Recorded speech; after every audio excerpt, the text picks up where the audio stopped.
Yep. Next up, we got why the Slinky inventor abandoned his whole family. I mean, was the product booming that big? That money, we're like, nah, don't need him no more. But got another Sir WW on our hands. Let's check it out. Let's check it out. See what he's gonna do. See what he's about to teach us this time.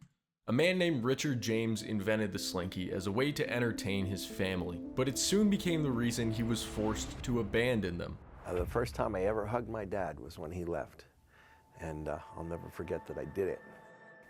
So, I think the milestone that really stands out is my husband leaving. However, before leaving them with a company on the verge of bankruptcy, there was a time when Richard just wanted to provide for his family. It's 1943, the middle of World War II. Richard is a mechanical engineer working in a shipyard for the Navy. His job is to develop new types of springs for their ships. And one day, there's an accident. Well, my earliest memory of Slinky was my husband coming home from work and had this thing in his hand, and the spring fell off a table and gave him the idea that he might be able to make it walk. The coils of round wire wouldn't stand up, he said. So just for fun, I had the company make me a couple dozen samples of flat wire. And when he finally got the properties and everything right, we brought Tom in, who was just a little fellow at that time. And then my husband said, let's try putting down the stairs. And I was speechless. So then we brought in neighborhood children to see if they liked it, and everybody seemed to like it. One of the boys' parents say their kid has so much fun playing with it that he should sell the springs as toys. And my wife Betty, who thought I was foolish to spend 2 years tinkering with wire springs, agreed. All they need now is a name. My husband said, you have to name it. I didn't know how or what I would call it, so I thought, well, get a dictionary and see if I can find anything that is sort of depictive of what this does. And the word slinky was it. Richard and Betty have characterized by slinking, stealthily quiet movements, sleek, insinuous, in outline, following the lines of the figure in a graceful, flowing manner. So they just took the name, they just took a whole word out of the dictionary and named it a word. Slink, born prematurely or abortively. Slink, the young of an animal as a calf brought forth prematurely. The flesh, what the fuck? Some trouble selling the idea at first. However, eventually out of pity, the store Gimbels allows him to sell his toys there in their toy section on one end of a table for one evening. And he has to stand there the whole time to demonstrate. One evening's crazy. Like the other stores, they assume the kids won't know how to use it. And I thought, oh, you know, if he doesn't sell any, he's going to feel so sad. So I called a friend of mine and I said, if I give you $1, will you go with me and buy a Slinky?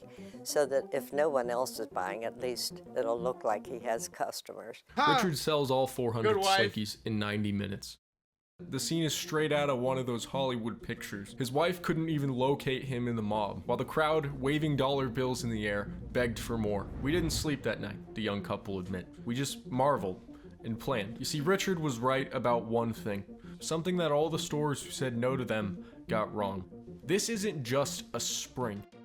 This spring can walk. The store is now convinced the toys will sell, and they immediately put in an order for 5,000. The next month, Richard quits his engineering job and commits himself to Slinky. He rented factory space in Germantown. He made his own tools, he borrowed more money, and set to work. It was a hard gamble, he said. My family thought I was crazy to give up an engineering career over a toy. However, those worries quickly disappeared. Over the next 2 years, Slinky sells over 100 million units. In 1940, whatever? Which equals around $1 billion. Yeah, I'm glad he did that because I was about to go do the calculation my damn self. In 1945 money, that is crazy! Dollars today. Of course, we're balling! The simple fun plays a big role in his popularity, but also the price point. Bro became a billionaire basically in today's buddy off the Slinky. Being $1 makes it so everyone can own a Slinky. Eventually they decide to expand their line of toys, introducing the Slinky Train, Slinky Caterpillar, Slinky Crazy Eyes, and the most well-known of all, the original Slinky Slink dog. but this is probably one of the very rarest. What's nice about this is it was featured in one commercial, and the commercial was, there are Slinky mobiles with big Slinky wheels with pistons that move when they go. You pull them along, they have a great sound. The driver jumps around like crazy. That's the only time they were ever mentioned in a commercial. Betty and Richard are... I could see how those would stop getting sold because those kids would break those so easily. And as soon as one wheel is bent up, you can't use it anymore. Are suddenly a textbook example of the American dream. And with more than enough free time and money to spare, they have 5 more kids. And it's a big, happy home. For a while. I think the milestone that really stands out is my husband leaving. In the later half of the 1950s, Slinky enters a slump, but Richard seems like he doesn't really care. And around... Yeah, you don't have to care. Bro, we made $100 million off this dumbass toy. I don't care. Big on. In the year 1958, he announces he's leaving. Not just the company, but also his family and the country. He called and said, did I want to see him? No, that kind of wild. I can see the company. And I said, yeah, I sure do. And we went down and I visited with him. The first time I ever hugged my dad was when he left. And I'll never forget that I did it. And so my kids get hugs every day. So, silly thing. Huh. That's depressing. He became involved in a religious cult. And he decided that he was going to go to South America, and he went to Bolivia. This announcement comes out of nowhere and leads... Wait, bro! So what really happened is he got finessed. Some cult leader was like, yeah, so some cult leader got him to believe in his dumbass bullshit so he could rob this nigga of all of his money, is what I'm hearing. Hold on, is that what we're getting to? Leaves his family just as surprised as everyone else. However, looking back at his behavior in the years leading up to his departure, there was definitely something off. This cult she mentions, Richard isn't just involved with them. Despite the phenomenal early success of the Slinky, by the late 1950s sales had peaked, along with Richard's interest in the company. He became involved with a religious sect allegedly funneling company profits to them and squandering a fortune. He says he contributes about 30% of his income and the income of James Industries to church work. Since about 6 months ago, it would be inaccurate to describe him as a millionaire. By 1960, he informed his wife he was moving to Bolivia to live with members of the group. Being the inventor, he was given all kinds of praise and everything, and he loved it. I think when he wasn't getting all the attention up here, he needed it, and he went down there where he could be a big man. He gave her a choice of going with him, selling the company, or for her to take it over. I said, why, of course I'll run it. I really think when he asked me that, he thought I would say sell it. So when he goes to Bolivia, not only is he leaving his family, but he's leaving them with this business on the verge of bankruptcy. Oh, we were in great debt because he had given so much money to this group and even some of our equipment. And he does all of this for this religious... What are they gonna do with Slinky machines, bruh?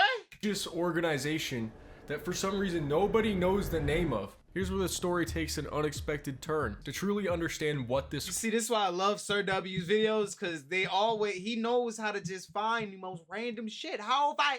Like, you would just think that you would have heard about this, right? Like, this just seems like something that you would have came by at some point. How the fuck is it 2024 and I haven't heard about this? Proceed. Organization is. I need to tell you about this man, Nelson Rockefeller. Nelson is the former vice president of the United States. He's a certified gazillionaire, and he is the grandson of John D. Rockefeller, the founder of Standard Oil. Rockefeller, we know what you're doing. We know what you're doing to the world. You've rushed it. You screwed up. You're not going to stop the Irish, Rockefeller, you scumbag. In case this means nothing to you and you have no idea what I'm talking about, quick little history lesson on this guy. Now, you know how there's like different gas stations? There's ExxonMobil, Arco, Chevron, Shell. Yeah, well, back in the day, there was only one that owned almost all of the gas, and that is Standard Oil. They would have owned all the gas, but the other companies got mad and people got mad, so they pretend like they're not gonna try and own all the gas. You got the wrong guy. I'm the dude, man. But then they do a little Joker smile, and then a behind the back trick shot, and buy all the other gas companies. So now not only do they own all the gas... So the same thing that every other company did. Essentially. Gas.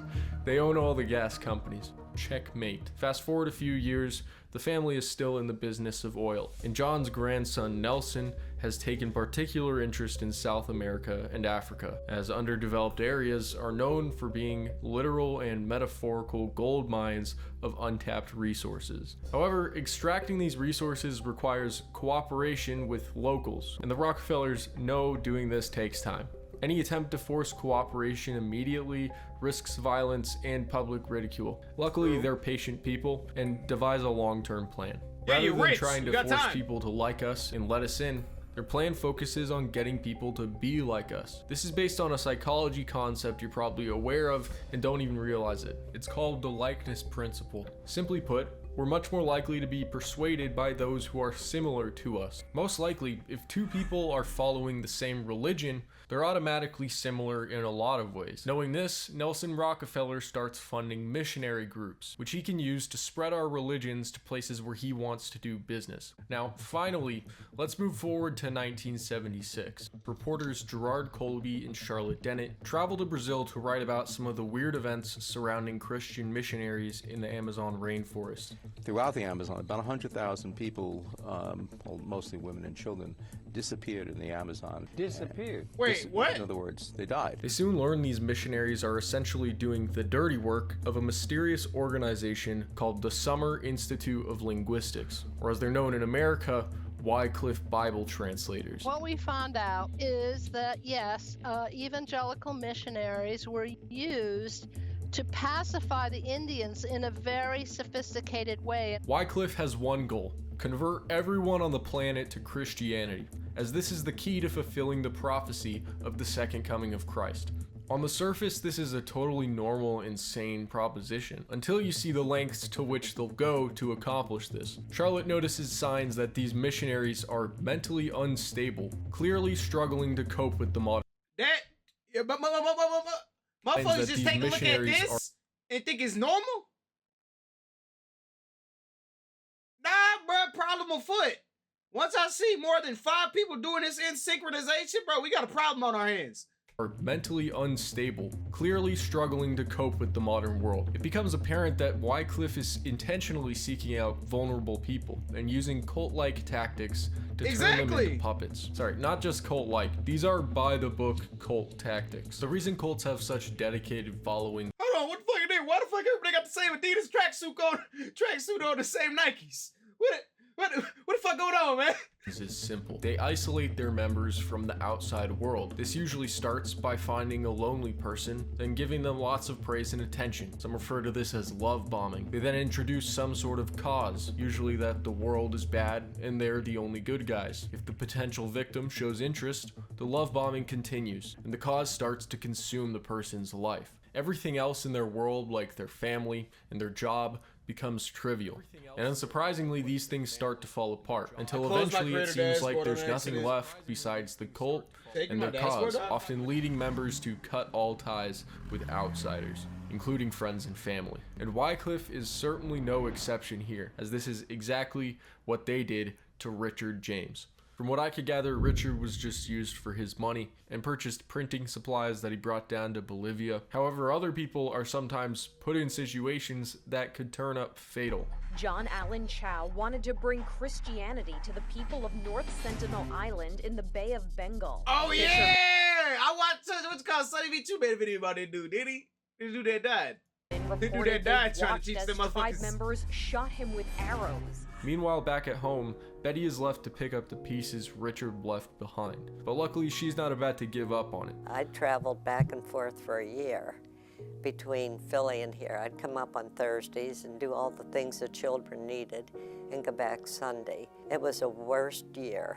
She would drive alone 240 miles to Philadelphia. He was too busy with his own life to notice these children. So I had 6 good reasons why I had to keep going. In the late 60s, during the rise of television, she catches an opportunity that might just save the company. It's so fantastic that you have to see her to believe it. Turn on the light. Baby Boo starts crying. Like a real baby. Inchworm, I love you. Inchworm, I love you. and down on the inchworm from Romper Room. Are those coils? Because if your leg gets pinched in that, that looks like it would be the worst pain the worst pain known to man. Nah, bro, if you're riding that and your leg gets pinched in that, bro, nah, bro, throw that thing away. That has to be covered. There's no way there's not a cover on that, bro. It was at the time when everybody was having jingles. And I said, Tom, could you get a jingle for us? He contacted these two men, and they wrote the jingle.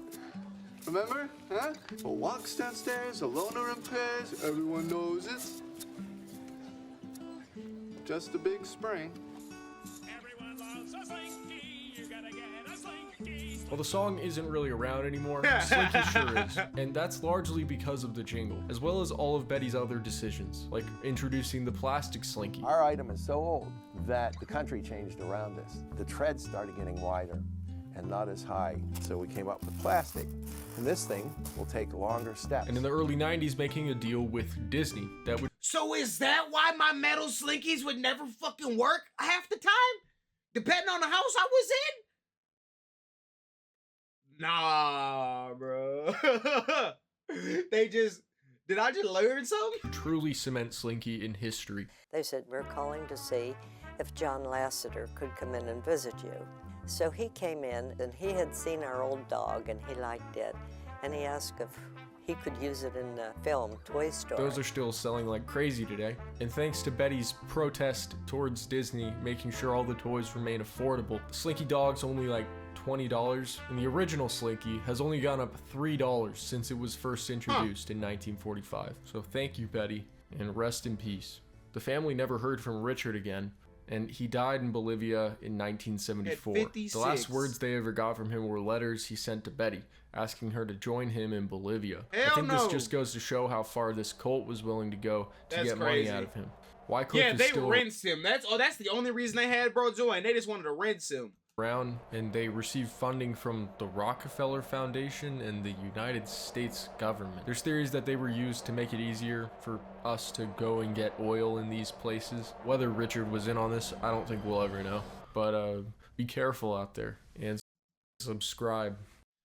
W motherfucking Sir W, link in the motherfucking description. Always learning us something new. Let me know what the fuck y'all thought about it. You can't come around my gang, you ain't got no fucking motion. You ain't got no fucking motion.